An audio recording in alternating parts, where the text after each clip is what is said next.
I think we all get a little antsy when we're sitting down for a while, but I'm taking a seat because I really don't like the formal approach to talking in public. Like, I want to speak as though you guys are in my living room.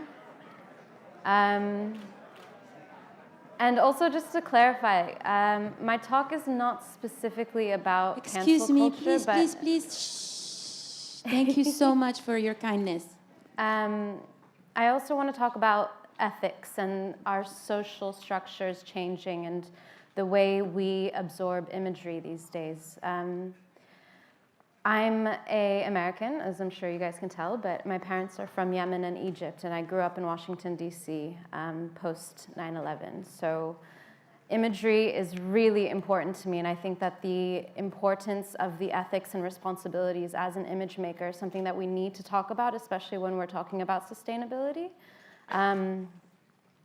So yeah, I make images, I make films, and I'm a writer, and I'm just going to walk you guys through some of my work and the stories behind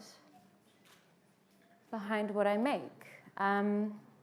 So basically, I'm obsessed with beautiful things. I find it in every realm of work that I create, and I believe that beauty is one of the things that can transcend space and time. And it unites people from all over the world. It doesn't have that many barriers, and it can be understood by pretty much everyone. In every space of work that I do, whether it's journalism or photography or filmmaking, I find that the most effective way of transmitting information is through an aesthetic ruled by beauty.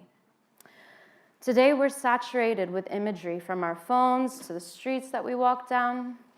It's the most powerful means of communicating, swaying, and transmitting opinion. We can feel pain, joy, and even be moved to tears when we look at an image. Imagery forms belief and value. We can build or destroy someone's career, decide to end a war, or even go to war, all because of one image. The responsibilities and ethics of image making stay on my mind regularly. How are we as image makers responsible for what we put into the world? How are corporations pulling at our strings by creating imagery to push a consumer society? Who has the right to represent the other in media? Our images are made by a Western majority and transmitted globally. Everything from the standards of beauty, even down to our news and politics, is dominated by a colonial perspective. The highest grossing image makers are white and male, and they are the 1%. The numbers are horrifying, and like many industries, photography is desperate for reform.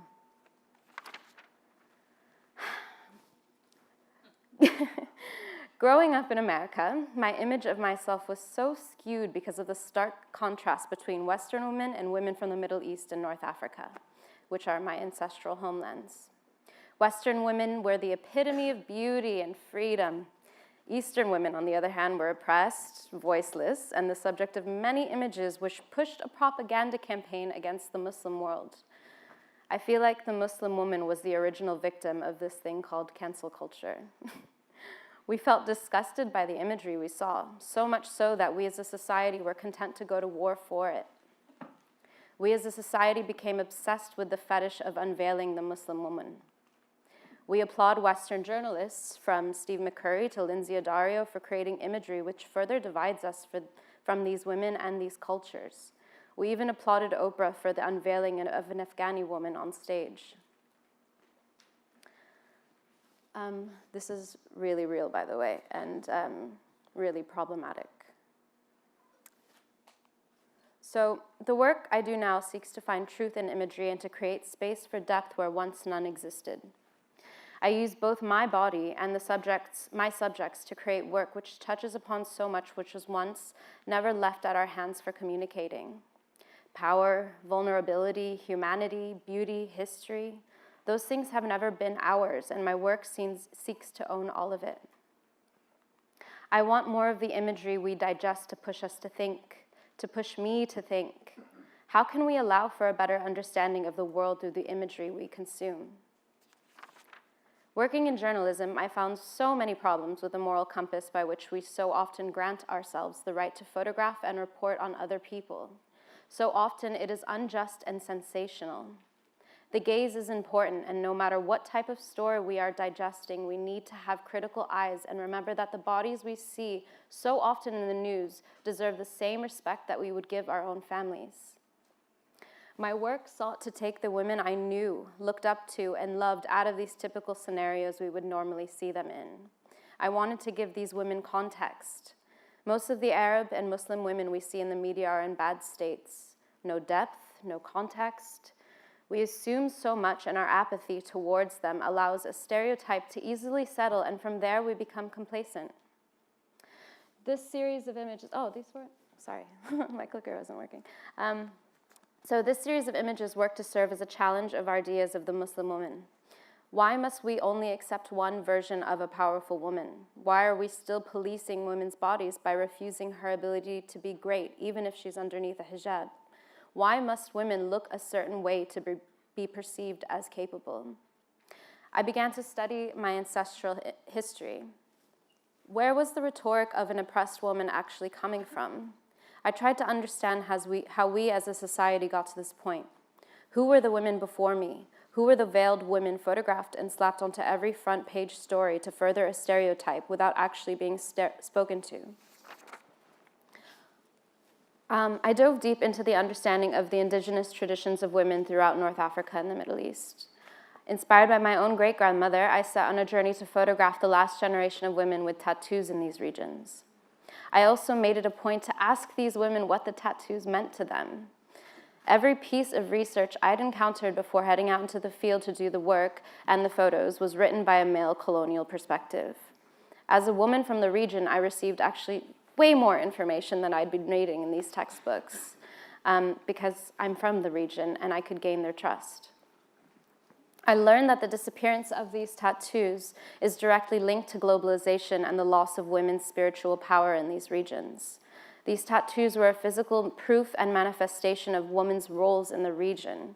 Capitalization, colonialism, and Islamization were its demise.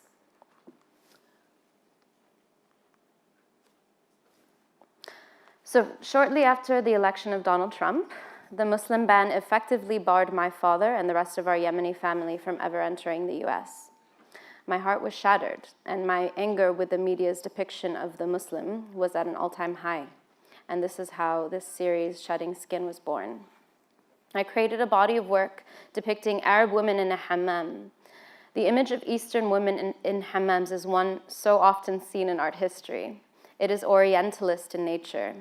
These images are often the only depictions of Middle Eastern and North African women in museums, and they're always made by Western men. I played on the notions of Orientalism, a term originally coined by Edward Said. The word, in its essence, related to a colonial depiction of basically everyone outside of an imperialist world. I knew that my work could lure people in if it was familiar, a hammam scene with nude Arab women. Once I had their attention, I spoke my piece with the film's words. For women from these regions, these spaces are sacred. They're healing spaces. Coming together in them is a communal means of self-care and of one another. The film, which I can't play today, unfortunately, but you can find it online, created a barrier between those who understood the power of these spaces and those who've only understood it as an orientalized space. It was a call to bring the former together and to take care of one another and to take back our spaces.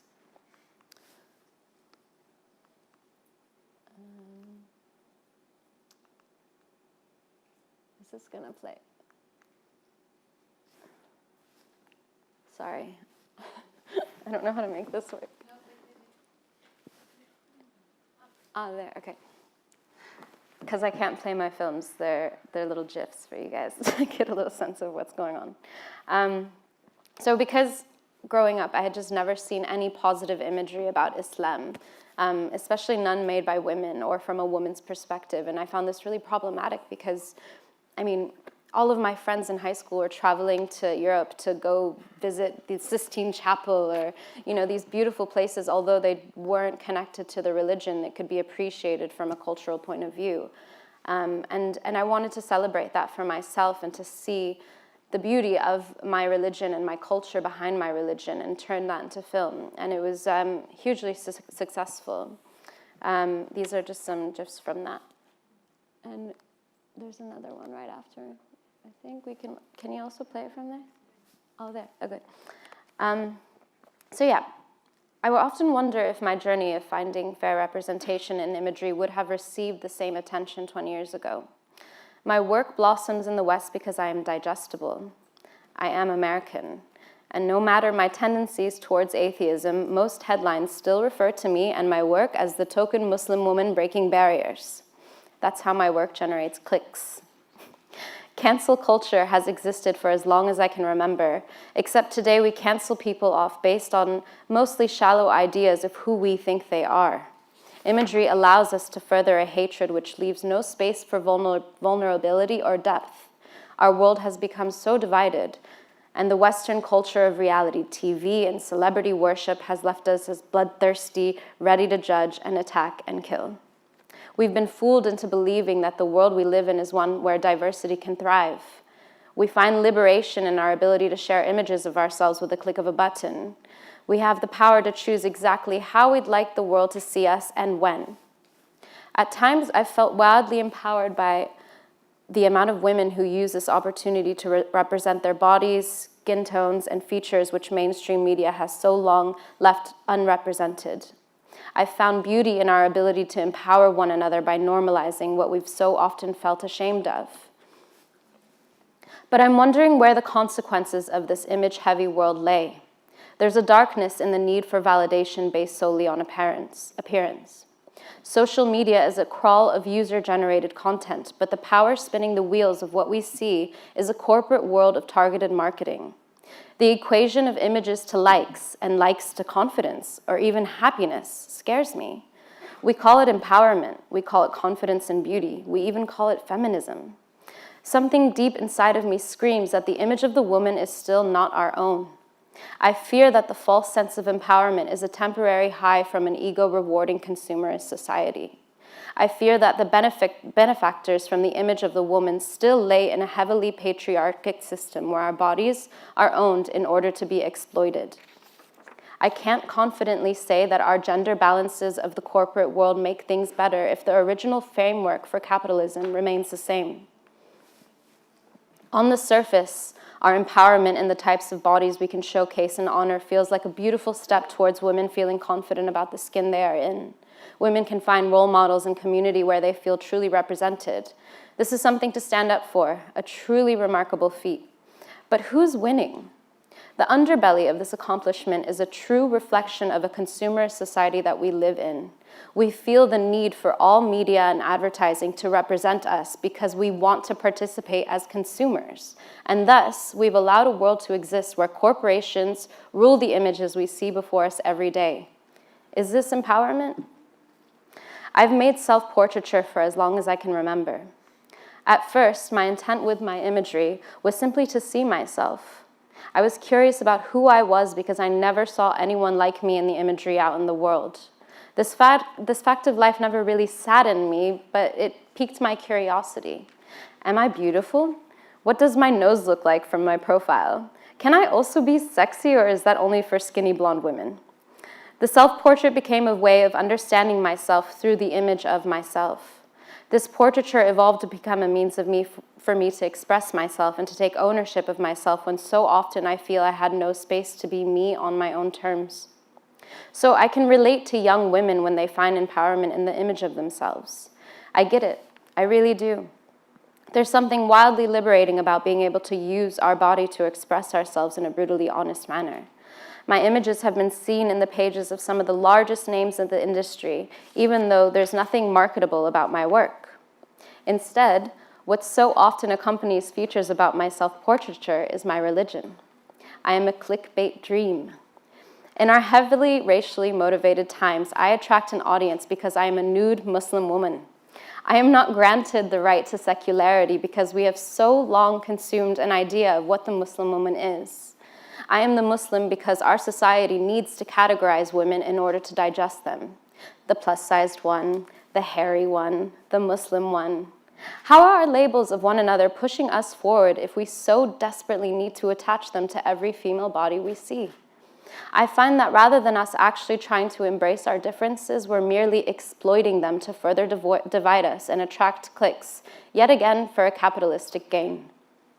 This struggle has run deep in the work I do on a daily basis because my goal to avoid becoming a marketing tool has instead become a political entertainment for a deep Western desire to segregate. My body is tossed up in the battle to claim a long destructive fetish for liberating the Muslim woman, when the original intent for my portraits never stemmed from my religious background. My images I make of myself turn out to be a reflection of the viewers instead. We are so desperate for labels. We believe so strongly that the world is divided into good and bad. Everything likable can exist peacefully, while one wrong turn, one misunderstanding, one wrong portrayal can grant us the right to judge and destroy. Our preaching of freedom must exist beyond tote bags and online echo chambers. We must grant the depth, vulnerability, and context and take the time to look at the imagery around us with critical eyes. Who is making the image? Why am I seeing it? What is the context? Thank you, guys.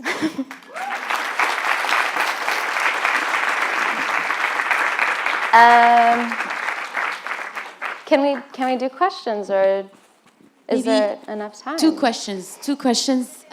If your bottles are empty, okay, over there in the back, please, Colin, look over there in the back. If your bottles are empty because you drank them, that's perfect. There are fountains outside. You can refill the bottles. We're going to also start gathering the next panel, and one question over there. Go for it.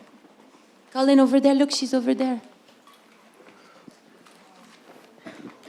Come in, your patience, I please. see you. I'm running very quickly.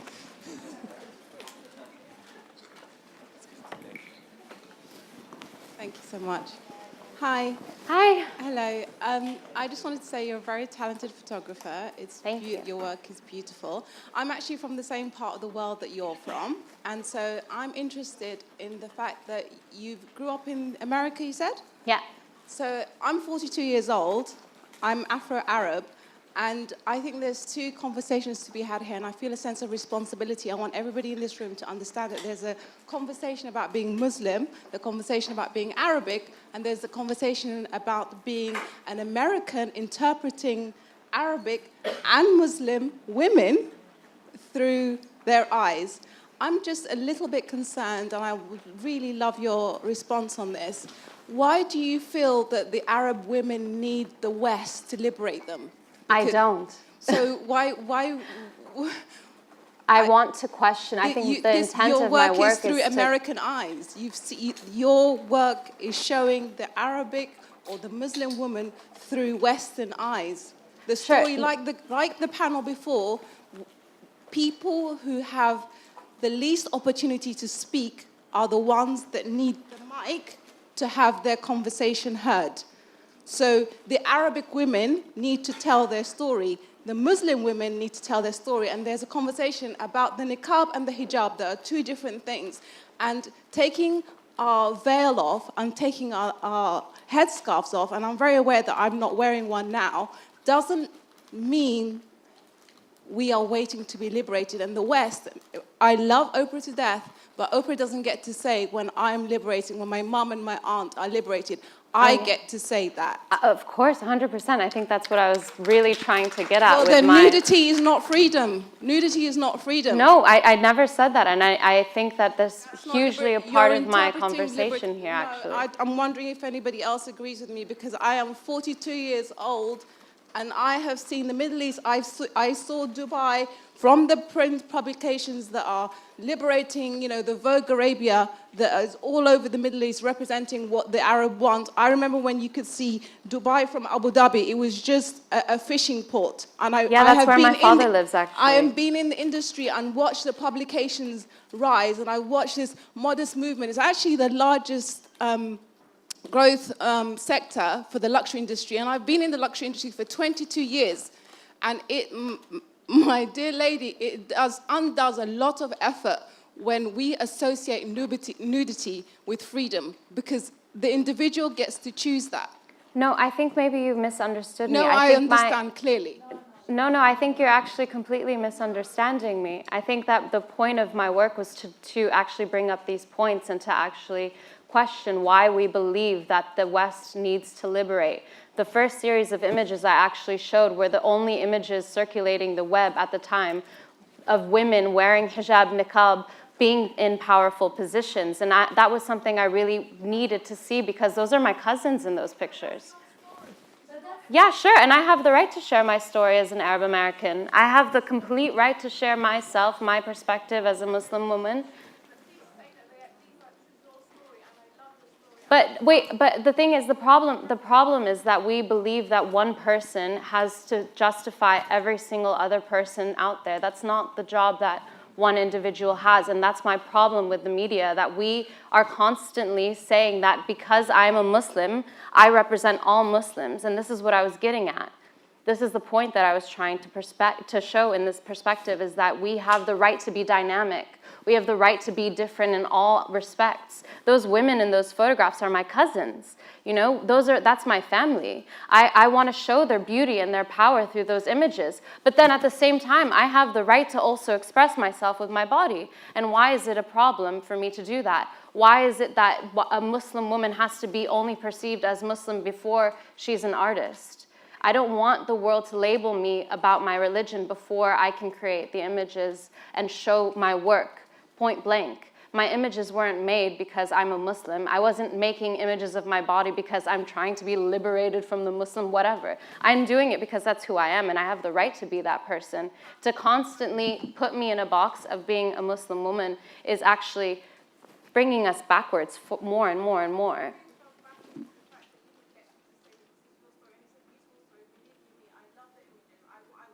No, but when did I say this is everybody's story? I never I'm actually so sorry sat here. to interrupt all Sorry. of you. The question was answered, I believe, and after that it's a conversation and it's not an imposition. I would love to have a conversation with you Yes, let's have a afterwards. Please, conversation. I would This love is that. This I is would great. love that. Thank you.